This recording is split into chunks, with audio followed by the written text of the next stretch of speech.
আসসালামু আলাইকুম রহমতুল্লাহ।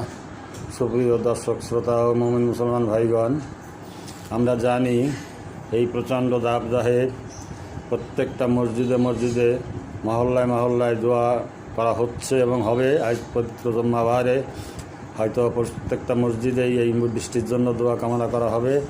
কিন্তু আমরা ব্যক্তি এবং গোষ্ঠীগত চিন্তাভাবনা না করে সামগ্রিকভাবে চিন্তা করা উচিত। অনেক কষ্টে এই কৃষি নির্ভর দেশে আমাদের কোটি কোটি কৃষক দেনা হয়ে ধার করে বাকি নিয়ে সুদি করে তারা জমি আবাদ করেছেন। এখন পাকা ধান খেতে আর হঠাৎ যদি বৃষ্টি হয় অন্তত 10 থেকে 20% নষ্ট হয়ে যায়, বাকিগুলাও কোয়ালিটি কমে যায় আর তাদের অত্যন্ত ভোগান্তি হয়, প্রচুর ক্ষতির সম্মুখীন হয়। সুতরাং আমরা সার্বিকভাবে চিন্তা করে আল্লাহর কাছে কামনা করব, হয় আল্লাহ আমাদের সহ্য ক্ষমতা বৃদ্ধি